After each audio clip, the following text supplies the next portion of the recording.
The rain hammered against the penthouse windows like desperate fingers trying to claw their way inside. Marcus Chen stood frozen in the hallway, his phone pressed to his ear, listening to the dial tone that told him the nanny wasn't coming. Not tonight, not when he needed her most. "Daddy?" Sophie's voice came from her room, small and fragile. "I can't breathe right." Those 4 words sent ice through his veins. He'd heard them before, 18 months ago, when Claire had whispered them from her hospital bed. But this was different. This was Sophie. This was his baby girl. He found her sitting up in her princess bed, her tiny chest rising and falling in sharp, uneven rhythms.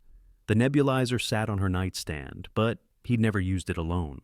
Mrs. Peterson always handled Sophie's asthma attacks. She knew the doses, the timing, the way to keep Sophie calm. "It's okay, sweetheart," Marcus said, his CEO voice, the one that commanded boardrooms and closed million-dollar deals, cracking like thin ice. "Daddy's here." But Daddy didn't know what to do. The instruction manual might as well have been written in ancient Sanskrit, his hands steady enough to sign contracts that affected thousands of employees, trembled as he fumbled with the medicine vials. Sophie's breathing grew more labored. "Want, Mommy." The words hit him like a physical blow. Mommy was gone. Mommy had been gone for 2 years, 3 months, and 16 days. Not that he was counting. "I know, baby, I know." He pulled her into his arms, feeling her small body shake with the effort of each breath. The penthouse, all glass and marble and modern art, felt like a tomb. 2,300 square feet of luxury, and not one corner of it could help his daughter breathe. Thunder crashed outside, and Sophie whimpered. Her favorite teddy bear, Mr. Buttons, stared at them with glassy eyes from across the room, as useless as Marcus felt. 911, what's your emergency?" "My daughter. She's having an asthma attack. Severe. She's 4 years old. Please, I don't know what to do." The operator's voice was calm, professional. "Sir, I'm dispatching an ambulance now. Is she conscious?" "Yes, but she's scared. She keeps asking for her mother, but her mother is—" He couldn't finish the sentence. Not now, not when Sophie needed him to be strong. "Sir, I need you to keep her upright. Can you do that?" "Yes." He adjusted Sophie in his arms, her head against his chest, where she could hear his hammering heart. "Sophie, honey, help is coming. The nice doctors are coming to help you breathe better." "Don't want doctors," she gasped. "Want Mommy to sing." Claire used to sing to her, every night without fail. A Russian lullaby she'd learned from her grandmother. Marcus didn't know the words. He'd never thought to learn them, another failure to add to his growing collection. He tried humming, some tuneless melody that sounded more like a funeral dirge than a lullaby. Sophie's eyes, those beautiful brown eyes that looked so much like Claire's, stared up at him with a mixture of fear and disappointment. The siren's wail grew closer, cutting through the storm. Red and blue lights painted the rain-slicked windows like a chaotic watercolor. Time moved in strange lurches, too fast and too slow simultaneously. 2 paramedics burst through the door, their equipment jangling like armor. They moved with practiced efficiency, placing an oxygen mask over Sophie's face, checking her vitals, speaking in medical shorthand that Marcus, despite his MIT education and Harvard MBA, couldn't decipher. "We need to transport her," the younger paramedic said. "You can ride with us." Marcus nodded, grabbing Sophie's coat and Mr. Buttons. As they rushed toward the elevator, he caught a glimpse of their reflection in the hallway mirror. He looked like a ghost, pale, disheveled, his usually perfect suit wrinkled and rain-spotted. Sophie looked so small in the paramedic's arms, the oxygen mask covering half her face. In the ambulance, surrounded by machines and medical equipment, Marcus held Sophie's hand. Her fingers were so tiny, so delicate. He remembered the first time he'd held them, in another hospital, on a happier day when Claire was still alive, and their biggest worry was picking a name. "Daddy's here," he whispered, though he wasn't sure if she could hear him over the siren. "Daddy's not going anywhere." But even as he said it, he knew the truth. Being there wasn't enough. Sophie needed more than his presence. She needed someone who knew how to braid her hair without making her cry. Someone who remembered which stuffed animal helped her sleep and which one gave her nightmares. Someone who could sing her mother's lullaby. She needed someone who knew how to be both parents, and Marcus Chen, master of leverage buyouts and hostile takeovers, didn't have the first clue how to be even one. The hospital lights blurred past the rain-streaked windows as they raced through the Seattle night, carrying a father who'd conquered the business world but couldn't calm his daughter's fears, and a little girl who just wanted her mommy to make everything better. Oh. 3 days after the hospital incident, Marcus Chen stood in his corner office on the 42nd floor of the Chen Technologies building, watching the Seattle morning unfold beneath him. The city looked manageable from up here, organized into neat grids and predictable patterns. Unlike his life, his reflection in the window showed a man in a $3,000 Armani suit who hadn't slept properly in months. The dark circles under his eyes had become permanent fixtures, like accessories he couldn't remove.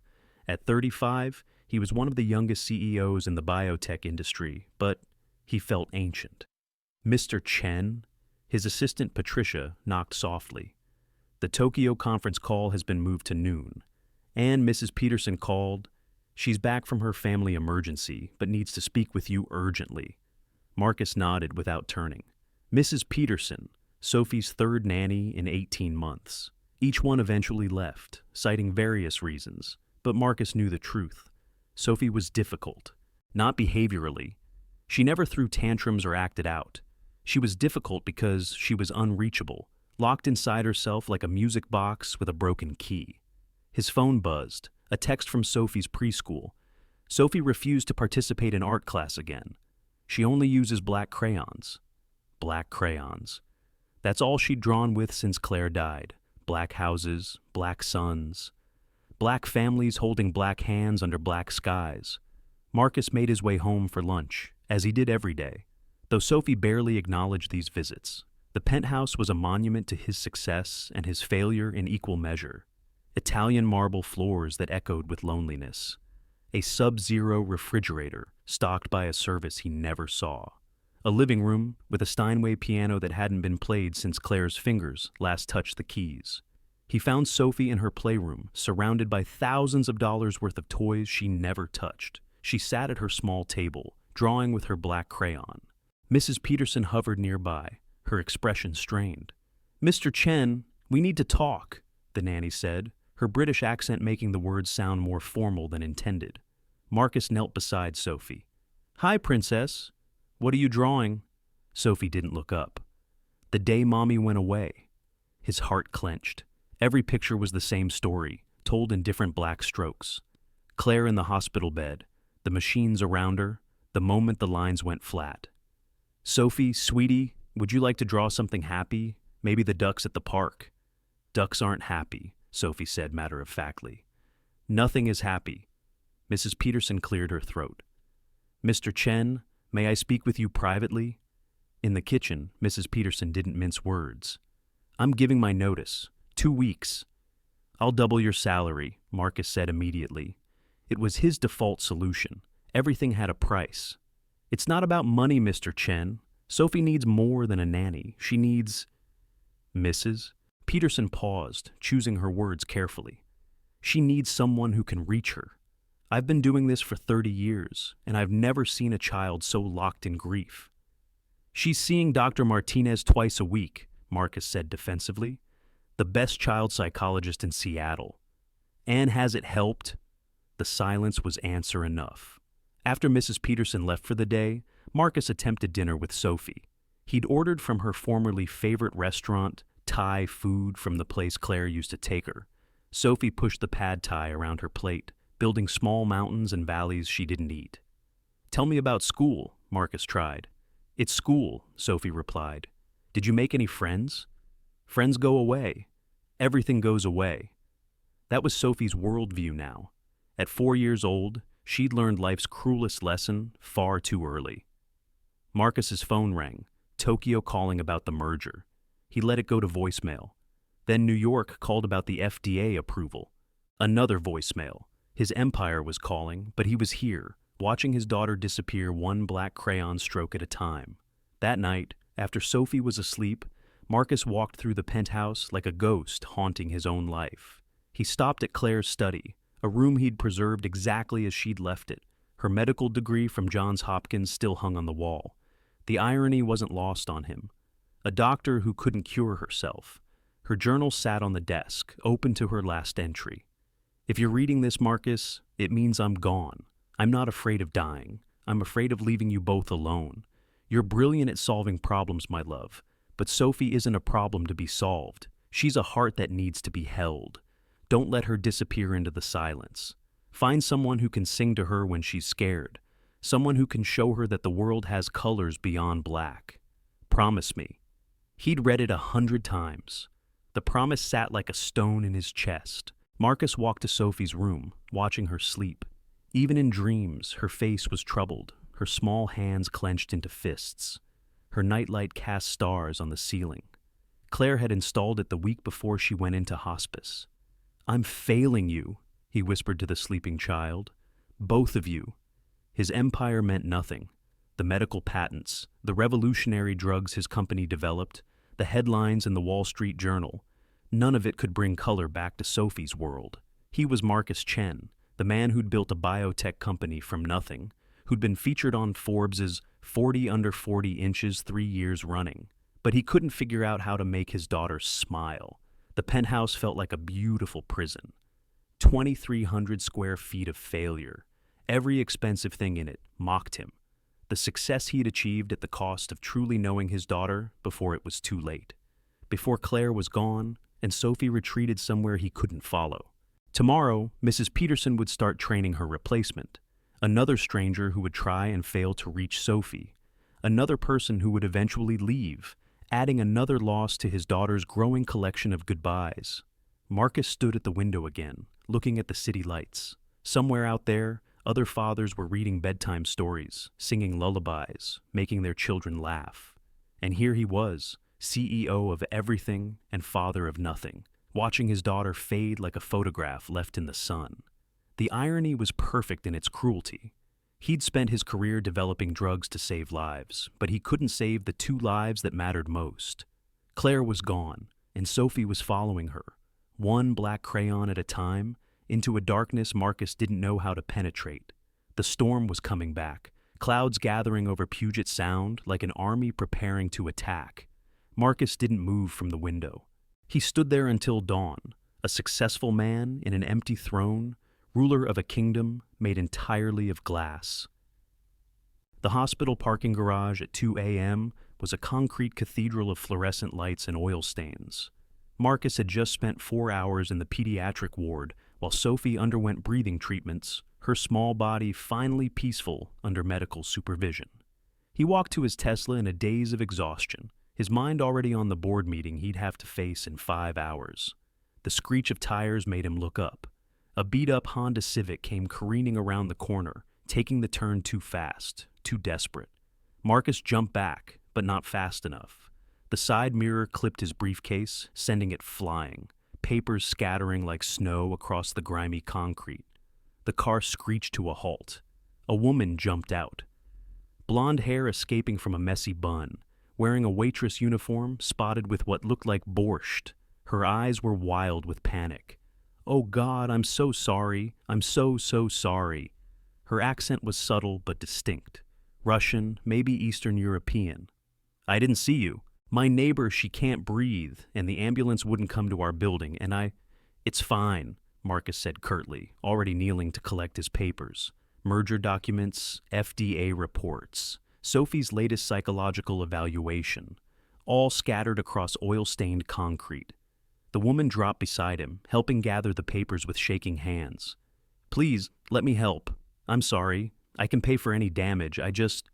She stopped, her hand frozen over a paper. It was one of Sophie's drawings, black crayon. A little girl standing alone while angels flew away. "Your child?" she asked softly. Marcus nodded, snatching the drawing back. "She's very sad," the woman said. It wasn't a question. "You should go," Marcus said. "Your neighbor needs help." But then they heard it, a thin wail echoing through the garage, an elderly voice calling out in Russian. The woman's face crumpled. "Mrs. Volkov," she whispered, then took off running toward her car. Marcus should have left. Should have gotten in his Tesla and driven home. Instead, he found himself following. The old woman in the back seat was clearly in distress, her breathing labored, her hand clutched to her chest. "The emergency room is that way," Marcus said, pointing. "Not the main entrance. It's faster." The woman looked at him with desperate gratitude. "Show me, please." He ran ahead, using his hospital access card to open restricted doors, leading them through corridors he'd memorized during Sophie's many visits. The woman followed, half carrying her elderly neighbor. In the emergency room, chaos reigned. The night staff was overwhelmed. A gang shooting had brought in multiple casualties. The woman held her neighbor, speaking rapid Russian, trying to get someone's attention. Marcus stepped forward, found the charge nurse. "Nancy, this woman needs help. Possible cardiac event." Nancy looked up, recognized him. "Mr. Chen, of course, Bay 3. The power of being Marcus Chen. The power of donations and wing dedications." He hated using it, but the old woman's face was turning gray. As the medical team surrounded Mrs. Volkov, the younger woman stood in the hallway, lost. Her uniform had a name tag. Elena. She was crying silently, tears running down her face without sound, like she'd learned to grieve quietly. "Thank you," she whispered. "You saved her life. The doctors saved her life. No, you got her here. You used your influence." She looked at him with eyes that held too much understanding. "Your daughter, the one in the drawing, she's here?" "Asthma attack. She's stable now." Elena nodded. Then, unexpectedly, she began to move. At first, Marcus thought she was fainting, but no, she was dancing. There, in the hospital corridor, under the harsh fluorescent lights, she raised her arms and began a slow, graceful turn. "What are you doing?" Marcus asked, alarmed. "When I was young," Elena said, still moving, "my mother was in the hospital. I was scared. A nurse told me that dancing in hospitals brings good luck, that it confuses the sad spirits, makes them forget to be cruel." She executed a perfect pirouette. "It's silly, but—" "Daddy?" Marcus spun around. Sophie stood at the end of the hall, having somehow escaped from her room, dragging her IV pole. She was staring at Elena with an expression Marcus hadn't seen in 2 years. Wonder. Elena didn't miss a beat. She floated towards Sophie, her movements liquid and graceful, despite her stained uniform and exhausted face. She knelt down, eye level with the little girl. "Hello, little one. Would you like to dance?" Sophie shook her head, but didn't retreat. That alone was remarkable. "That's okay," Elena said. "Sometimes we just watch. Sometimes watching is its own kind of dancing." She stood, did another slow turn. "I'm dancing for my friend who's sick, and maybe a little for you too. Is that okay?" Sophie nodded. Then, miraculously, she smiled. A tiny smile, barely there, but real. "You're like a fairy," Sophie whispered. "No," Elena said seriously. "Fairies are perfect. I'm just a person who remembers how to move when things get hard." A nurse appeared. "Mr. Chen, Sophie needs to return to her room." As the nurse led Sophie away, the little girl kept looking back at Elena. "Will the dancing lady come back?" Marcus heard himself saying. "Maybe." Elena was already walking back toward the emergency bay. "I should check on Mrs. Volkov." "Wait," Marcus called. "Your neighbor. Does she have anyone else?" Elena shook her head. "Just me. We're both alone. It's why we look after each other." Are you a professional dancer?" Something flickered across her face. Pain, memory, loss. "I was, once, in another life." Before Marcus could ask more, a doctor emerged. "Miss Volkov?" Elena went pale. That's not my name. I'm Elena. Mrs. Volkov is my neighbor. I apologize. Miss Elena, your neighbor is stable. We'll need to keep her for observation, but she's going to be fine." Elena sagged with relief, catching herself against the wall. Marcus reached out instinctively to steady her. "When did you last eat?" he asked. Yesterday, maybe. I worked a double shift. Then Mrs. Volkov called." Marcus made a decision that surprised him. "There's a 24-hour cafe on the 3rd floor. Let me buy you coffee. You look like you're about to collapse." "I couldn't. It's not charity. It's gratitude. You made my daughter smile. That hasn't happened in 2 years." They sat in the empty cafe, fluorescent lights humming above them. Elena wrapped her hands around a cup of black coffee like it was a lifeline. 2 years, she said. Since her mother? Marcus nodded. Cancer. Sophie was 2. Old enough to remember, too young to understand. The black drawings, Elena said. She's trying to draw her way back to her mother. Every therapist in Seattle has a theory. None of them help. Elena was quiet for a moment. Then, in Russia, we have a saying, the heart that breaks in silence breaks forever. Your daughter isn't broken, she's just silent. And you know this how? Elena looked out the window at the pre-dawn darkness. Because I have my own black drawings, not with crayons, with memories. She stood abruptly. I should go, thank you for the coffee. Elena. Marcus pulled out his business card. If you need anything, or if Mrs. Volkov needs follow-up care, the hospital knows me. She took the card, studied it. Chen Technologies. You're that Marcus Chen, the one in the news, the medical miracles. No miracles, just science. Science. She said the word like it tasted bitter. Science couldn't save my... She stopped. Never mind. As she turned to leave, Marcus called out, Would you come see her, Sophie, not as a job or anything, just visit? Elena paused at the door. Why? Because she smiled. Because you understood about the black drawings without me having to explain. Because you dance in hospitals to confuse sad spirits. I'm not Mary Poppins, Mr. Chen. I'm a waitress who can barely pay rent. I have my own ghosts. I'm not asking you to save her, just to exist in her world for a moment. She doesn't let anyone in. Elena looked back at him. In the harsh cafe light, he could see she was younger than he'd thought. Late 20s, maybe. But her eyes were older, carrying the kind of weight that age couldn't measure. Bay 7? She asked. Room 714. Maybe, if Mrs. Volkov is well enough. Maybe I'll stop by. She left, and Marcus sat in the empty cafe, wondering what had just happened. He'd met 1,000 people in his business life. Investors, scientists, politicians. None of them had understood Sophie's black drawings. None of them had danced in a hospital corridor. His phone buzzed. 17 missed calls about the Tokyo merger. For once, Marcus Chen, CEO of everything, didn't call back. He sat in the hospital cafe, thinking about a woman who danced to confuse sad spirits and a daughter who'd smiled at a stranger for the first time in 2 years. Outside, dawn was breaking over Seattle, painting the sky in shades of pink and gold, not black. For the first time in months, the world had colors, and Marcus didn't know what to do with them, except hope they'd stay. Doors. 3 days passed before Elena appeared at their door. Marcus had given up hope, assumed she'd been another hospital hallucination born of exhaustion and desperation. But there she was, standing in his penthouse foyer on a Thursday evening, wearing jeans and a simple sweater, carrying a grocery bag that smelled like herbs and warmth. Security let me up, she said awkwardly. You're on their list of approved visitors. I hope that's okay. I thought maybe. She lifted the bag. Mrs. Volkov is better. She insisted I bring you both dinner. Real dinner, she said, not American takeout. Sophie appeared from behind Marcus, clutching Mr. Buttons. She'd been having a particularly bad day, refused breakfast, threw her lunch away at school, spent the afternoon drawing black spirals that looked like storms. The dancing lady, Sophie whispered. Hello, little bird, Elena said, kneeling down.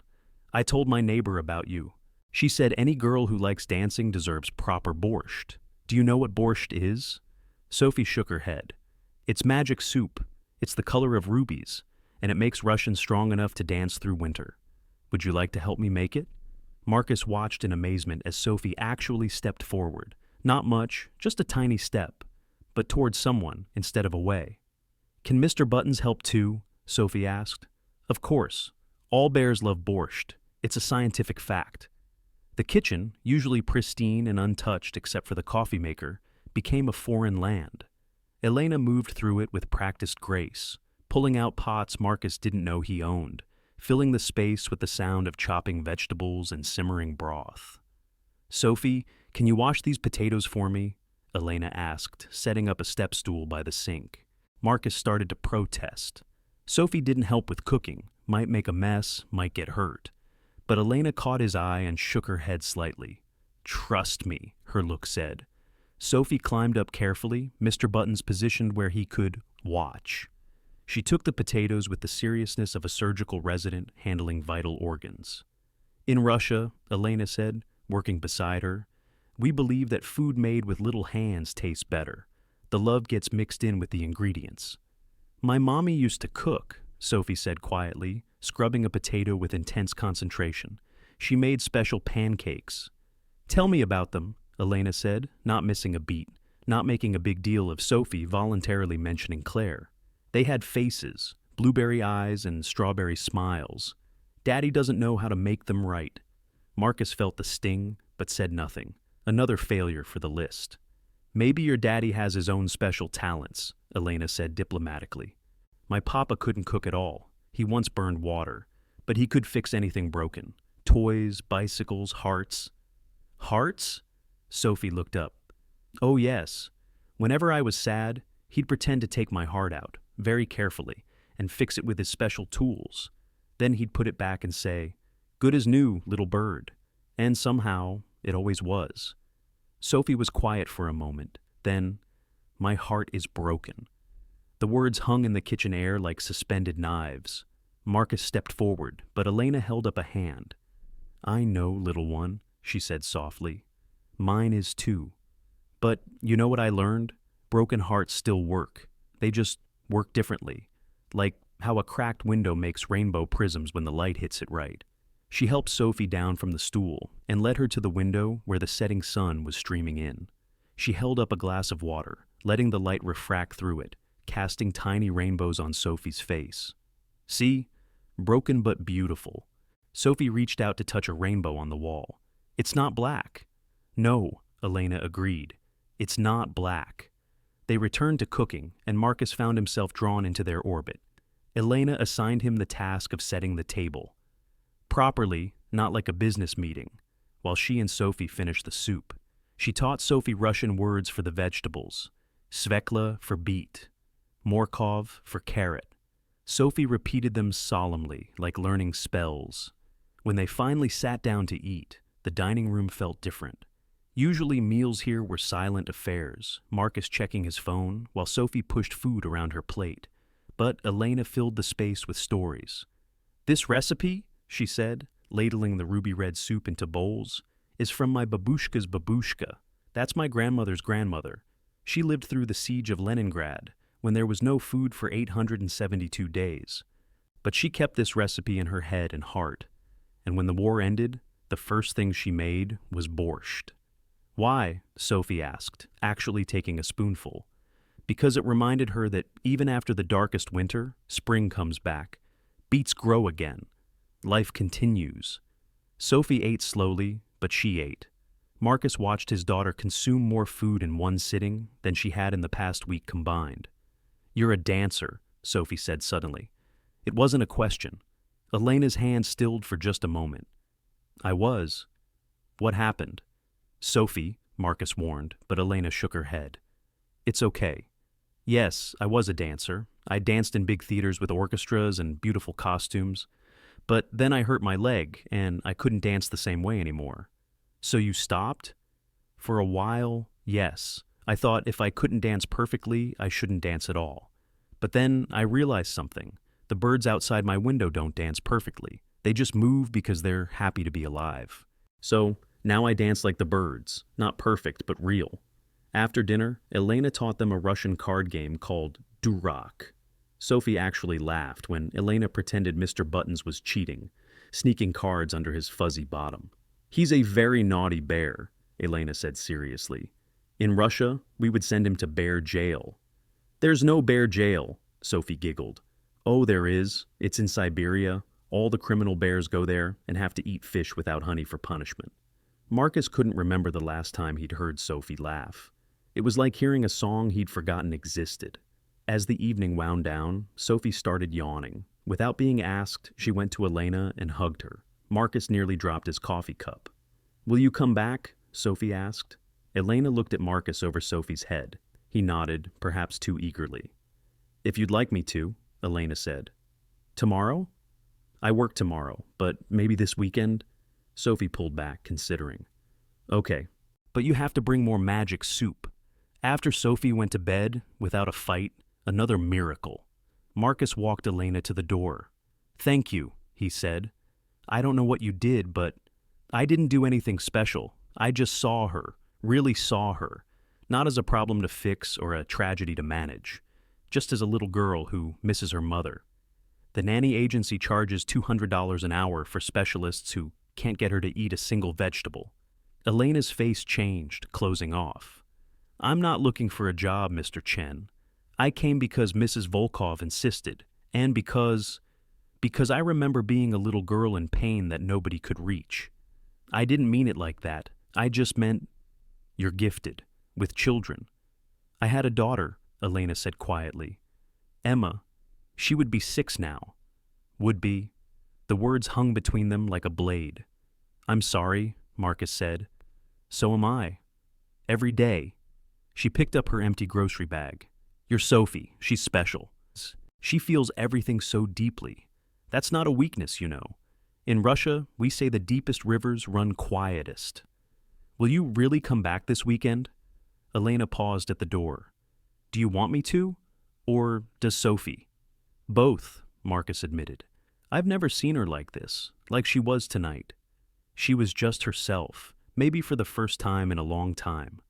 And you, were you yourself?" Elena smiled sadly. "I don't know who that is anymore, but for a few hours I remembered what it felt like to be needed, not as a waitress or a caretaker or a reminder of what was lost, just as Elena who makes magic soup and sends naughty bears to Siberian jail." She left, and Marcus stood in his foyer, feeling the warmth she'd brought already dissipating. The penthouse felt larger in her absence, emptier, but on the dining table 3 bowls sat together, evidence of an actual family dinner, not a performance or an obligation, but 3 people sharing food and stories and laughter. He found Sophie already asleep, Mr. Buttons tucked under her arm. But on her nightstand, next to the usual stack of black crayons, lay something new. A single red crayon, unused but present. The color of borscht. The color of life coming back. Marcus picked it up, turned it over in his hands like a precious artifact. Such a small thing, such an enormous thing. Somewhere in Seattle, Elena was probably returning to a small apartment, tending to an elderly neighbor, preparing for another shift at a restaurant where nobody knew she'd once danced on stages that made audiences weep. And here he was, in his glass tower, holding a red crayon like it was hope itself. Maybe it was. Oh, gals, estai. The Pemberton Academy's annual spring showcase was the kind of event that made Marcus's skin crawl. Parents in designer clothes pretending their 4-year-olds were future Picassos, comparing tutors and enrichment programs like trading cards. But Sophie's teacher had insisted he attend. Said Sophie had actually participated in preparing something special. He stood at the back of the auditorium, checking emails while waiting for the program to start. Elena stood beside him, looking uncomfortable in her simple black dress among the Chanel and Hermes. "I shouldn't be here," she whispered. "I'm not family." "Sophie specifically asked for you to come," Marcus reminded her. It had been 3 weeks since the first dinner, and Elena had become a regular presence in their lives. Weekend dinners, afternoon teas, even a trip to Pike Place Market where Sophie had actually smiled at the fish throwers. Still, this is for parents. Before Marcus could respond, a woman approached them, a Miranda Ashworth, head of the PTA and queen of Seattle's social scene. Her smile was sharp as a scalpel. "Marcus, so lovely to see you attending something. And this must be..." Her eyes swept over Elena, cataloging every detail from her off-the-rack dress to her scuffed flats. "Elena," Marcus said simply, "a friend of the family." "How nice." Miranda's tone suggested it was anything but. "And what do you do, Elena?" "I work at Natasha's Kitchen. It's a Russian restaurant and..." "A waitress. How authentic." Miranda's smile grew sharper. "Sophie is lucky to have someone to help with the household duties. Good help is so hard to find these days." Elena's face flushed. "I'm not..." "Miranda," another mother called out. saving them from further interaction. But the damage was done. Elena had shrunk into herself, arms crossed protectively. "I should go," she murmured. Marcus caught her arm gently. "Please don't. Sophie needs you here." The lights dimmed and the showcase began. One by one, children displayed their art projects, their piano pieces, their poetry recitations, all perfectly coached, perfectly performed, perfectly empty. Then it was Sophie's turn. She walked onto the stage carrying a canvas, her small face serious. Marcus held his breath. She turned the canvas around. It wasn't black. It was an explosion of color, reds and blues and yellows swirling together like a storm of paint. In the center, 3 figures held hands: a tall man in black, a little girl in purple, and a woman with yellow hair and a red dress. "This is my family picture," Sophie said into the microphone. "This is my daddy, and this is me, and this is Elena, who makes magic soup and teaches me Russian words and doesn't get mad when I'm sad." The auditorium went silent. Marcus felt every eye turn to them. Elena had tears streaming down her face.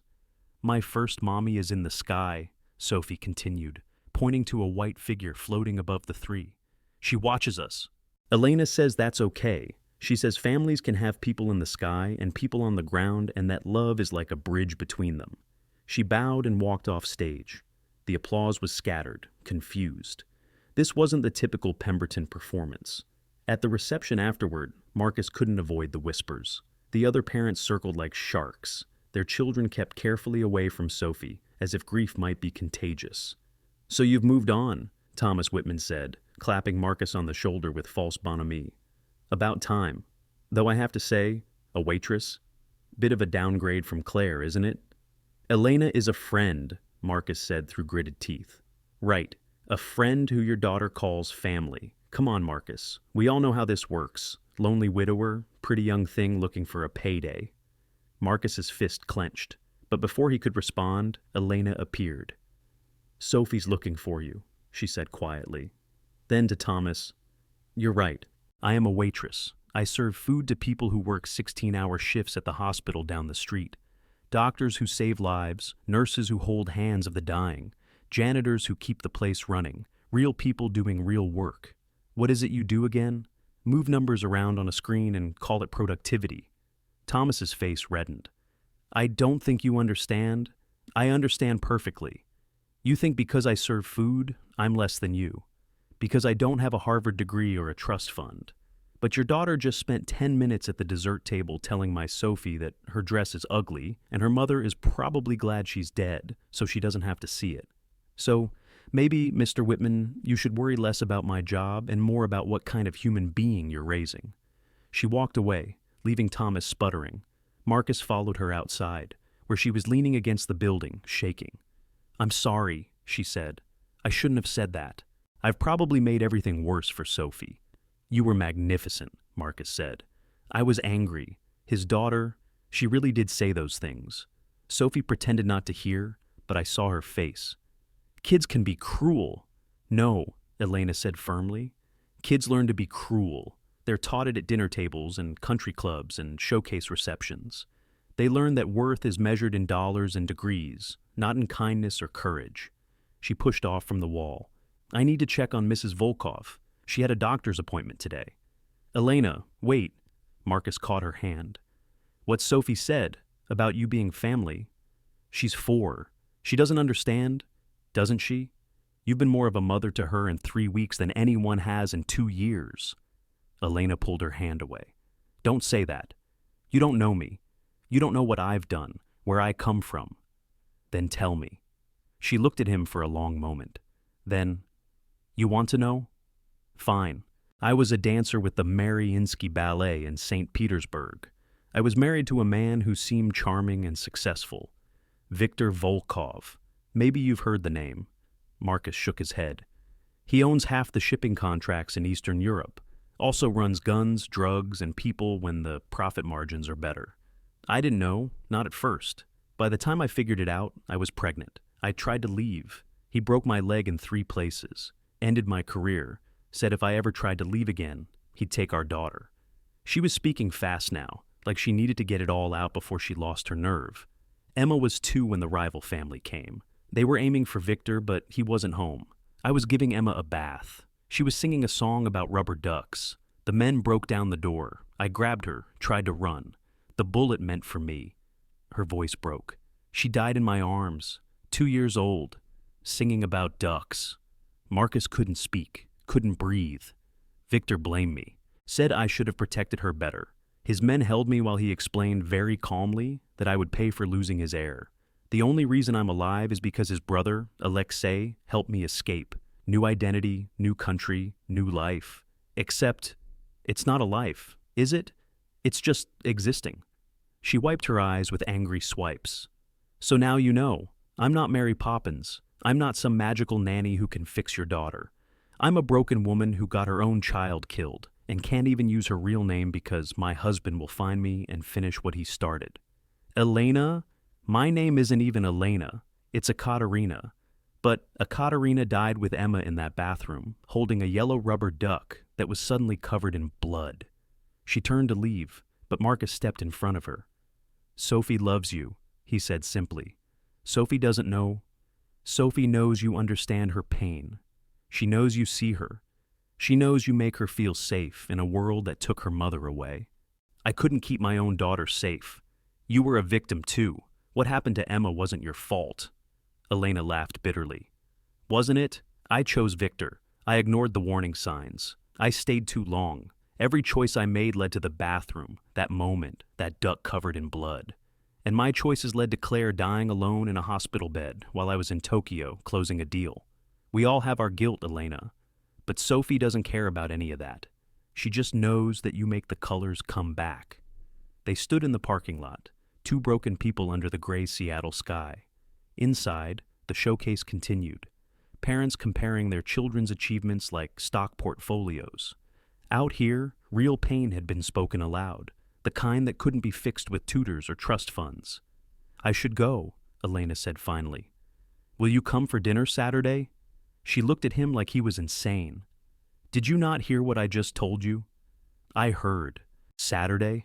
Sophie wants to show you her new dance moves. She's been practicing. Elena stared at him. You're not afraid of what Victor might do if he finds me? I'm afraid of what happens to Sophie if you disappear. She's already lost one mother. I'm not her mother. No, Marcus agreed. But you're something she needs, something we both need. A car honked nearby, breaking the moment. Parents were starting to stream out of the building, their perfect children in tow. Saturday, Elena said quietly. But Marcus, this is dangerous. What I bring with me, it's dangerous. So is living in a world without color, Marcus replied. Sophie taught me that. Elena studied his face for a long moment. You're not what I expected, the CEO in the glass tower. You're not what I expected either, the waitress with the magic soup. We're quite a pair, aren't we? The widower and the woman who doesn't exist. Maybe that's what Sophie needs. People who understand that sometimes life breaks you, but you keep going anyway. Elena's phone buzzed, a text from Mrs. Volkov, wondering where she was. I really do have to go. Elena, Ekaterina, whoever you are, thank you. For tonight, for defending Sophie, for being brave enough to tell me the truth. She smiled sadly. The truth doesn't set you free, Marcus. It just changes the shape of your cage. She walked to her beat-up Honda, leaving Marcus standing in the parking lot. Through the windows of the auditorium, he could see the other parents networking, their children's artwork already forgotten. Just another box checked on the path to success. But in his mind, he saw Sophie's painting. 3 figures holding hands, connected by love to a 4th floating above. A family built from broken pieces, held together by magic soup and Russian words and the courage to keep dancing even when the music had stopped. The rain started again, soft at first, then harder. Marcus didn't move. He stood there thinking about a yellow duck covered in blood, a woman singing Claire's last lullaby, and a little girl who'd found someone who understood that broken hearts make rainbows when the light hits them right. Saturday, Elena would come back, despite everything, because of everything. And maybe, Marcus thought, that's what courage really looked like. Not the absence of fear or pain or danger, but the decision to show up anyway, to make soup, to teach Russian words, to keep building something beautiful even when you knew how easily beautiful things could shatter. Edegapores. Marcus had always prided himself on thorough research. It's what made him successful in biotech, never accepting surface data, always digging deeper. So, when his head of security, James Hoffman, requested an urgent meeting 3 weeks after the school showcase, Marcus assumed it was about corporate espionage or intellectual property theft. He was wrong. James sat across from Marcus's desk, a manila folder thick with documents in his hands. His expression was grim, the kind of face he wore when delivering news about failed clinical trials or FDA rejections. "Mr. Chen, I need to discuss something sensitive. It's about Miss Elena." Marcus's stomach tightened. "What about her?" "As per standard protocol, we run background checks on anyone who has regular access to your family. Miss Elena's came back. Complicated. I know about her past. She told me about her husband, about what happened." James shifted uncomfortably. "Did she tell you about the other families?" The words hung in the air like a toxin. "What other families?" James opened the folder, spreading photographs across the desk. Elena at different ages, with different hairstyles, in different cities. "Her real name is Ekaterina Volkov. You're right about that. But this isn't her first time as a hired companion. She's been doing this for 3 years, Marcus. Playing the role of girlfriend, fiancé, even wife. Always to wealthy men. Always with children who've lost their mothers." Marcus stared at the photographs. Elena at a charity gala in Boston. Elena at a wedding in Miami.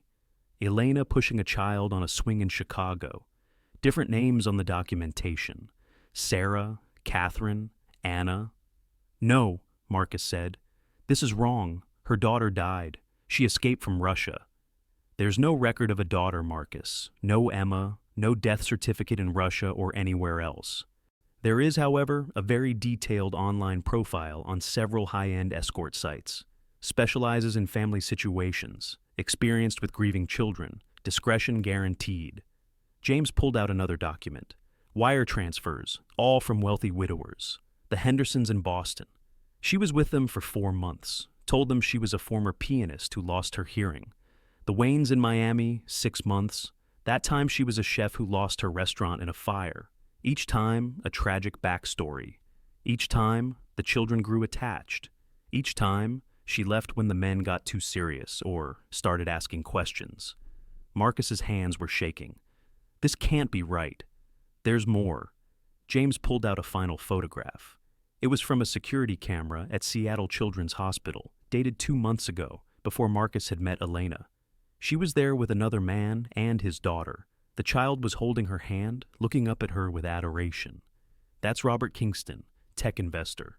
His wife died in a car accident 18 months ago. He says Elena, though she called herself Anna then, appeared in their lives like an angel. His daughter was finally healing. Then one day, she was gone. Left a note saying she couldn't do it anymore. The girl hasn't spoken since. Marcus stood abruptly, his chair spinning. "Get out." "Marcus, get out!"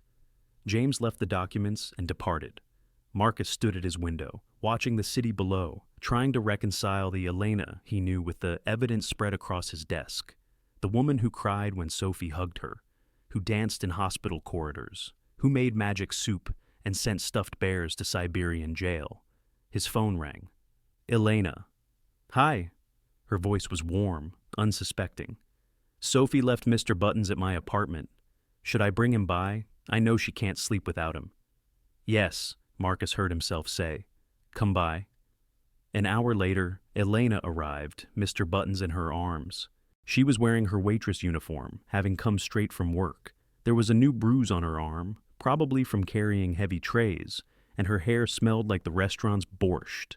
Sophie ran to her immediately. "Elena, I drew you a picture." She held up a paper covered in swirls of color. "It's you dancing in the clouds with my first mommy. She's teaching you the heaven dances." Elena knelt down, examining the picture with genuine interest. "It's beautiful, little bird. Look how happy we are in the clouds." "Will you stay for dinner?" Sophie asked. "Daddy ordered Thai food, but it's the wrong kind and I won't eat it." "Sophie, go to your room," Marcus said, his voice harder than intended. Sophie's face fell. "But Daddy!" Now? Sophie clutched Mr. Buttons and ran off, tears starting. Elena stood slowly, reading the change in atmosphere. "What's wrong?" she asked. Marcus walked to his desk, picked up the folder, and threw it at her feet. Photographs scattered across the floor like accusations. Elena looked down at them, her face draining of color. She didn't deny it, didn't try to explain. Just stood there, staring at the evidence of her deception.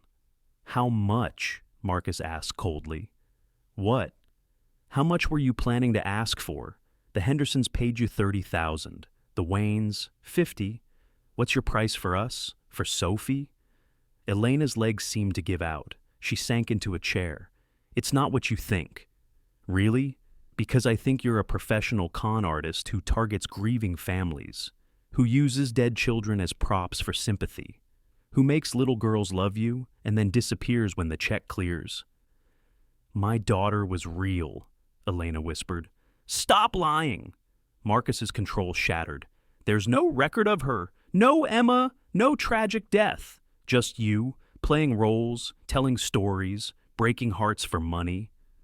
Elena was crying now, silent tears streaming down her face. Emma was real. She was real. She was real. She kept repeating it like a mantra, rocking slightly. "I trusted you. Sophie trusted you. She called you family." "I know," Elena choked out. "I know, and I'm sorry. I never meant—" "What? Never meant to get caught? Never meant to hurt her?" "You knew exactly what you were doing. You studied us, found our weakness, exploited it." Elena stood unsteadily. "You're right. I've done this before. The families, the roles, the money, all true, but not with you. With you and Sophie, it was different. Get out." Marcus's voice was deadly quiet. "Get out and never come near my daughter again." "Marcus, please, let me explain." "Explain what? How you perfected the act, the dancing, the soup, the Russian words. Was any of it real?" Elena picked up one of the photographs, her, with the Kingston girl. "Her name was Lucy. She loved butterflies. I taught her to dance too. And when I left, I knew I was destroying her, but I couldn't stay. Because staying means remembering." "Remembering your fictional daughter?" Elena's face changed, hardening with a pain so deep it looked like rage. "She was born on March 15th at 3:27 in the morning. She weighed 6 pounds, 4 ounces. She had Victor's eyes, but my smile. Her first word was mama, but her favorite word was dance. She was allergic to strawberries, but loved strawberry ice cream so much I'd give her Benadryl just so she could have some on special occasions." She pulled out her phone, scrolling frantically. "I don't have pictures because Victor destroyed them all, but I have this." She played a voice message, a tiny voice laughing, singing in Russian about rubber ducks. "That's all I have left. A 17-second voicemail she left on my phone the morning she died. 17 seconds of proof that she existed." The sound of the child's voice filled the room. Happy, alive, real. "Every family I've been with had a daughter," Elena continued. "Always daughters, always the same age Emma would be. I tell myself I'm helping them, but really, I'm trying to find her again. In Sophie, in Lucy, in all of them. I'm trying to mother the ghost of my own child." Marcus felt something crack in his chest, but the anger was stronger than the sympathy. "And the money?" "Goes to Mrs. Volkov, the real Mrs. Volkov. She's not my neighbor. She's Victor's mother. She helped me escape. She lost everything for it. Her son, her home, her life. She's dying, Marcus. Cancer. The treatments I can barely afford with the money I make. So yes, I take money from rich men who need someone to help their children, because I need to keep the one person who loved Emma as much as I did alive." She stood, gathering her dignity like armor. "I never lied about the dancing. That was real. The Mariinsky, the broken leg, all real. I never lied about Victor hunting me. He is. 2 months ago, his men were in Portland. I had to leave the Kingstons overnight. No explanation, no goodbye. Lucy probably thinks I abandoned her because she wasn't good enough. You did abandon her. To keep her safe, Victor would kill any child I showed affection for, just to hurt me. Don't you understand? Every time I start to love one of these girls, I'm signing their death warrant. Then why Sophie? Why us?" Elena looked at him with exhausted eyes. Because I'm weak. Because she smiled at me in that hospital. Because, for a moment, when she called me mommy in her sleep last week, I felt like Emma had forgiven me for letting her die. The words hung between them, like bodies from nooses. Sophie called you mommy? Marcus hadn't known. Tuesday night, when you were in Vancouver. She had a nightmare. I held her and she said, "Don't go, mommy. Promise you won't go." Marcus remembered Tuesday. Sophie had seemed lighter Wednesday morning, had eaten breakfast without prompting. "It doesn't matter," he said, but his voice had lost its edge. "You still lied. You still manipulated us." "Yes," Elena agreed. "I did, and I would do it again. Because for 3 months I got to pretend Emma was still alive. Got to braid hair and make soup and teach dances. Got to be a mother instead of just a woman carrying around 17 seconds of a dead child's voice." She moved toward the door, then stopped. "I'll stay away. But please, don't tell Sophie the truth. Let her think I had to leave for work or family or anything but this. She doesn't deserve to know that another person she loved was performing." "You were performing?" Elena turned back. "At first. Those first few dinners, yes. But then she showed me her black drawings, and I saw Emma's eyes in her face when she was scared. And you—" She paused. "You looked at me like I was a person, not a ghost or a role or a thing to be owned. Do you know how long it's been since someone looked at me like that?" "Don't," Marcus said. "Don't try to make this my fault. It's no one's fault, or everyone's. Victor's for being a monster, mine for choosing him. Yours for being so desperate for help. You didn't ask questions. Sophie's for being so easy to love, it physically hurts." She picked up one more photo from the floor, the one from the hospital security camera. "This was the day I decided to take your case. I saw you with Sophie in the garage, the way you held her during the asthma attack. You looked so lost, and I thought, maybe this time I can help without destroying everything. But you did destroy everything." "Yes," Elena said simply. "I always do." She left, and Marcus stood in his office surrounded by the evidence of her deception. But that 17-second recording played in his mind. A little girl laughing about rubber ducks. Real. Undeniably real. Sophie appeared in the doorway. Mister. Buttons dragging on the floor. "Where's Elena?" "She had to go." "When will she come back?" "She won't." Sophie's face crumpled in slow motion, like watching a building collapse from the inside. "Why?"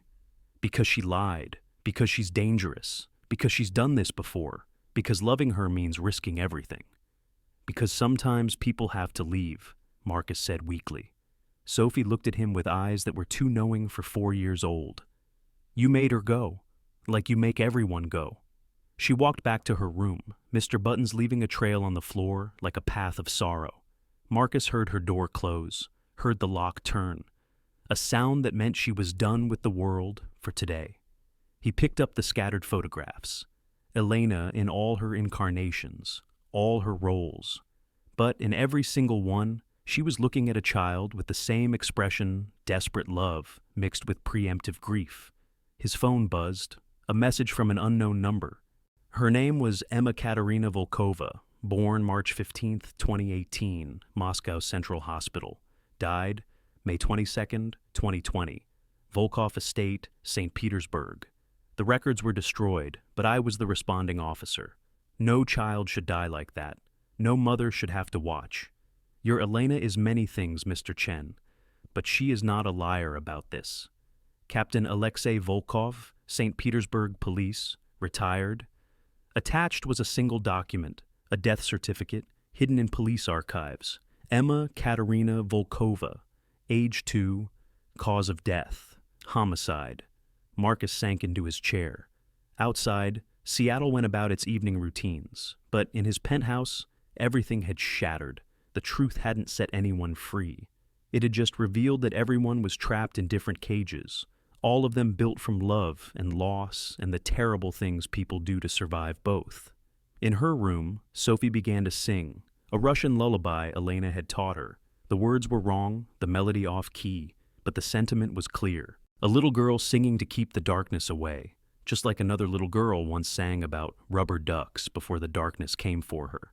Marcus put his head in his hands and wondered which was worse, believing a lie that brought light, or knowing a truth that brought only darkness. Either way, Sophie would pay the price. She always did. The children always did. The call came at 3 a.m, 2 weeks after Elena had walked out of their lives. Marcus jerked awake to find Dr. Martinez on the line, her usually calm voice tight with concern.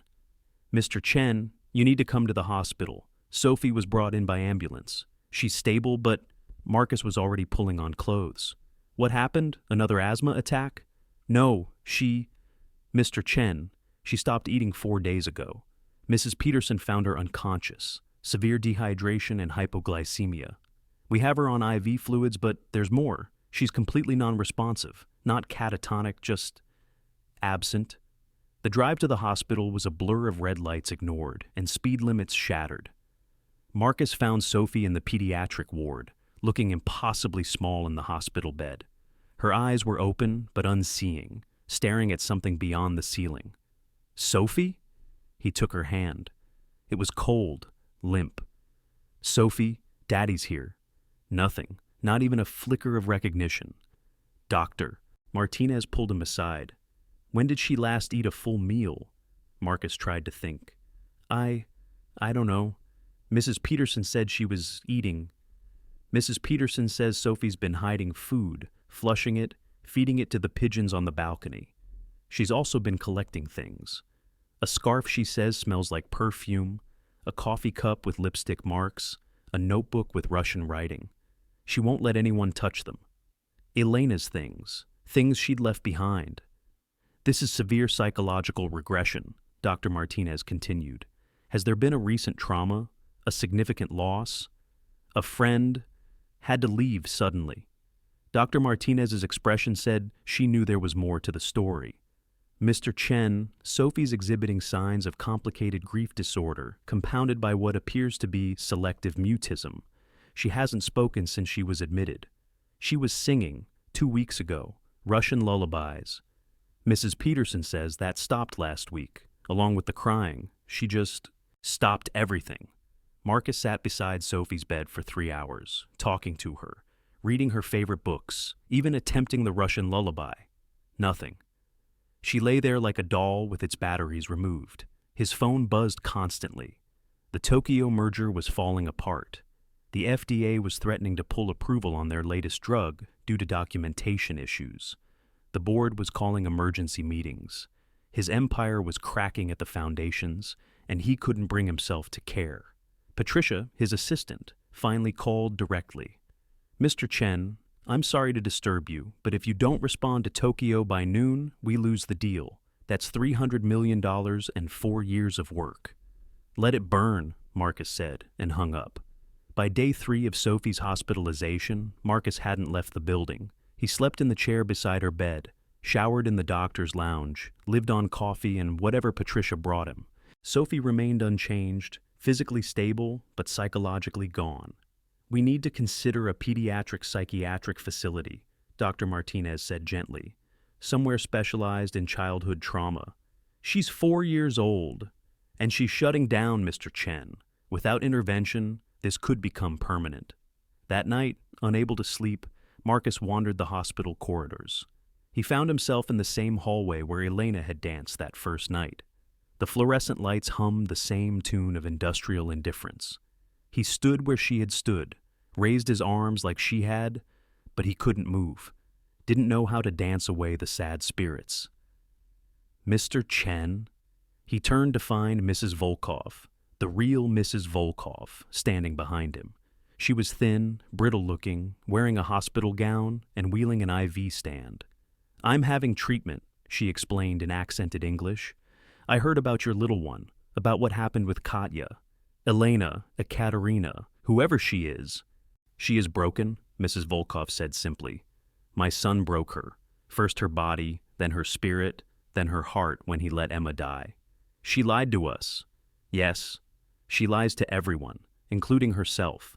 She thinks if she can save enough little girls, Emma will forgive her." The old woman coughed, a harsh sound. "But the dead don't forgive. They just stay dead. Why are you telling me this? Because your daughter is dying too. Not her body, but her soul. And Katya is the only one who can reach her. She's a fraud, a professional liar. Mrs. Volkov laughed bitterly. You think she does this for money? The money goes to my treatments, yes, but also to something else. Come, let me show you something. Despite himself, Marcus followed her to her room. She pulled out a tablet, opened an encrypted folder. Every family she's been with, she tracks the children. Lucy Kingston. She's in therapy now, but improving. Katya sends anonymous payments for her treatment. Sarah Henderson got into a prestigious dance academy. Anonymous scholarship from Katya. Every child she's had to leave, she watches from afar. Guards like a ghost mother. She showed him bank records, surveillance photos Elena had somehow obtained, reports on each child's progress. She punishes herself by never forgetting them, and they punish her by moving on, healing, forgetting her, as it should be. Why doesn't she just stop? Stop taking these jobs? Because then Emma dies completely. As long as she's mothering someone, somewhere, Emma lives a little. You understand this, no? Your wife lives a little when you help sick children. We all keep our dead alive, however we can. Marcus thought of Claire, of the foundation in her name, of Sophie carrying Mr. Buttons everywhere like a talisman against forgetting. His phone rang. James, his security chief. Marcus, we have a problem. 3 men were spotted surveying your building. Russian diplomatic plates. They're looking for someone. Victor, looking for Elena. Double the security, Marcus ordered. Already done. But Marcus, if they're here, she's in danger. Real danger. Marcus found Elena's apartment building at 2 in the morning. It was a rundown complex in Rainier Valley, the kind of place where people didn't ask questions and rent was paid in cash. Her door was on the 3rd floor, paint peeling, numbers crooked. He knocked, no answer, knocked again. Go away. Her voice from inside, muffled, tired. It's Marcus. Silence. Then the sound of multiple locks turning. She opened the door a crack, chain still on. She looked terrible. Hollow eyes, unwashed hair, wearing the same clothes from 2 weeks ago. Sophie's in the hospital. The chain came off immediately. What happened? Is she okay? What? She stopped eating, stopped talking, stopped everything because you left. Elena sagged against the doorframe. I told you not to tell her the truth. I didn't. She figured it out anyway. Children always know when they're being abandoned. I didn't abandon, didn't you? You left without saying goodbye, without explaining. Just vanished like her mother. Elena turned back into her apartment. Marcus followed. It was sparse, almost empty. A mattress on the floor, a single chair, a hot plate. But covering every surface were photographs, printed screenshots from social media, school websites, anywhere she could track the children she'd left. Lucy Kingston at a recital, Sarah Henderson on a field trip, Ann Newest, already printed and pinned, Sophie at the school showcase, holding her colorful painting. She's dying, Elena. Not physically, but she's disappearing. The doctors want to institutionalize her. Elena was crying silently, touching Sophie's photo with one finger. Victor's men are in Seattle, Marcus continued. They're looking for you. Her hand froze. How many? 3 spotted so far. Then I need to run, tonight. If they find me near Sophie, come back. She turned, staring at him. What? Come back. Stay with us. We'll protect you. You can't protect anyone from Victor. He has resources you can't imagine. If he knows I care about Sophie, he'll hurt her just to hurt me. Then we leave, all of us, together. I have properties in other countries, other identities if needed. We disappear. You would give up your life here? Your company? I would give up everything if it means Sophie lives. Really lives, not just exists.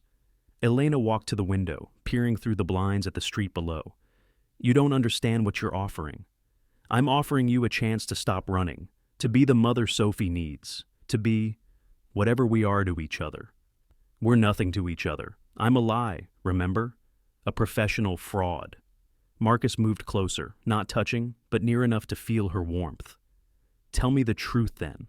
That night, when you taught Sophie to paint rainbows with water glasses, Were you performing? No, she whispered. When you held her during her nightmare and sang her to sleep. Performance? No. When you looked at me across the dinner table and smiled like you belonged there. Was that a lie? Elena turned to face him, and he could see the war in her eyes. The only lie was thinking I could have it, even temporarily. You can have it, we can be a family, unconventional, broken, complicated, but real. Families require trust. You'll never trust me. I trust that you love Sophie. I trust that she loves you. Everything else we can figure out. Elena laughed bitterly. You make it sound simple, but when Victor finds me, and he will, he'll destroy everything.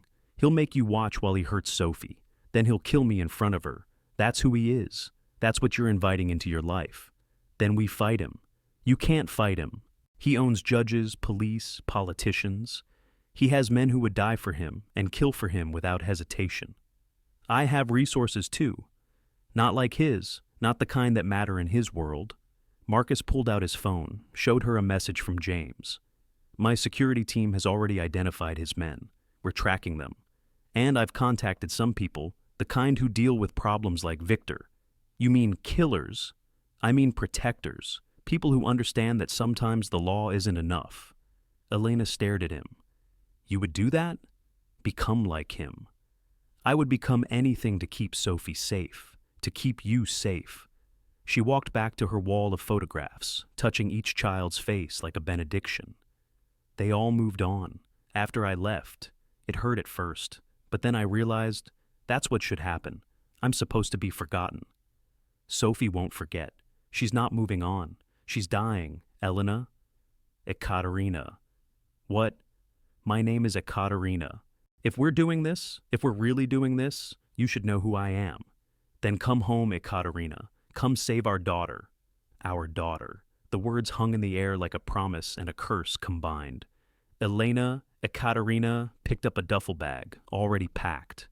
I need to say goodbye to Mrs. Volkov first, the real goodbye. And you need to understand, when this goes bad, and it will, I won't apologize for the damage. I warned you. They drove to the hospital together in silence. Seattle at 3 a.m. looked like a different city, all shadows and suggestions. In the pediatric ward, they found Sophie exactly as Marcus had left her, staring at nothing, hands limp, spirit absent. Ekaterina approached slowly, like approaching a wounded animal. She sat on the bed, took Sophie's cold hand. Hello, little bird, she whispered in Russian. I'm sorry I flew away. Nothing. Ekaterina lay down beside Sophie, curling around her like a shield. She began to hum, not the lullaby Claire used to sing, not a Russian folk song, but something new. Something that sounded like sorrow, transforming into hope. For an hour, nothing changed. Then, so small Marcus almost missed it, Sophie's finger moved, just a twitch, but it moved toward Ekaterina. That's it, Ekaterina whispered. Come back. Follow my voice home. She kept humming, kept holding, kept willing life back into the child. And slowly, impossibly, Sophie turned her head, her eyes focused, saw Ekaterina. You left, Sophie said, her voice raw from disuse. I did. I'm sorry. Everyone leaves. Not anymore. I promise. You can't promise that. Mommy promised and she died. Ekaterina pulled Sophie closer. You're right. I can't promise I won't die, but I promise that as long as I'm alive, I won't choose to leave you, even if bad people come, even if it's dangerous, even if I'm scared. I'll stay. Sophie studied her face with those two wise eyes. Why? Because you painted me dancing in clouds with your mommy, because you think my soup is magic, because you're teaching me that broken hearts can still love. Sophie was quiet for a long moment. Then, are you my new mommy? Ekaterina looked at Marcus. He nodded. If you want me to be. Sophie considered this. Can I have two mommies, one in the clouds and one here? Yes, two mommies who both love you more than all the stars. Sophie closed her eyes, and for the first time in 2 weeks, she really slept. Not the unconscious absence of before, but real sleep, healing sleep. Marcus sat in the chair watching them, his daughter and this complicated woman who might be their salvation or their destruction. Probably both. His phone buzzed. The Tokyo deal had officially fallen through. $300 million gone. The board was calling for his resignation. He turned the phone off. Let it all burn. Sophie was breathing normally, curled into a Katerina like she'd finally found safe harbor. Outside, dawn was breaking over Seattle. Somewhere in the city, Victor's men were hunting. The board was raging. His empire was crumbling. But in this hospital room, his daughter was coming back to life. And that was worth any price the universe wanted to extract. The safe house was nothing like the penthouse. Hidden in the forests of Whidbey Island, it was a modest cabin with reinforced walls, bulletproof glass, and sightlines in every direction. Marcus had bought it years ago through shell companies, a paranoid CEO's insurance policy he never thought he'd use. They'd been there for 10 days. 10 days of Sophie slowly returning to herself, of shared meals that weren't performances, of Ekaterina teaching them both Russian songs, while James's security team maintained a perimeter. It should have felt like prison. Instead, it felt like peace. Marcus stood on the deck, watching Sophie and Ekaterina gather blackberries from the wild bushes that bordered the property. Sophie's laughter carried on the morning air. Real laughter, not the hollow echo of before. His phone rang. Patricia. The board voted, she said without preamble. You're out, effective immediately. They're citing dereliction of duty and the failed Tokyo merger. Okay, Marcus said simply. Okay? Marcus, you built this company from nothing. It's your life's work. He watched Ekaterina lift Sophie onto her shoulders, both of them reaching for the highest berries. No, it was my life's distraction. After hanging up, he found Ekaterina in the kitchen, teaching Sophie to make pierogi. Flour dusted everything, and Sophie had dough in her hair. We're shaping them like stars, Sophie announced, because Mama Katya says stars are wishes you can eat. Mama Katya, they'd settled on that, not replacing Claire but adding to her, expanding the definition of family. I lost the company, Marcus said. Ekaterina looked up, flour on her nose. I'm sorry. I'm not. And surprisingly, he meant it. 20 years building something that couldn't love me back. Maybe it's time to build something that can. That evening, after Sophie was asleep, Marcus found Ekaterina on the deck, staring at the stars. The Washington sky was clear, unusual for October, and the Milky Way painted a river of light across the darkness. Tell me about Emma, he said, sitting beside her. She was quiet so long he thought she wouldn't answer. Then, she was afraid of butterflies. Isn't that strange? This tiny girl who loved spiders and beetles, but butterflies made her cry. She said their wings looked like broken eyes. What else? She couldn't pronounce her R's properly. Called me Mama Kata instead of Mama Katya. Victor hated it, said it made her sound weak. He hired a speech therapist for a 2-year-old. She smiled sadly. She used to hide her vegetables in her pockets. I'd find little carrots and peas when I did laundry. She was saving them for the pigeons, she said. Like Sophie feeds them from the balcony. All children have their own magic, their own way of trying to fix the world. Marcus reached over, took her hand. She didn't pull away.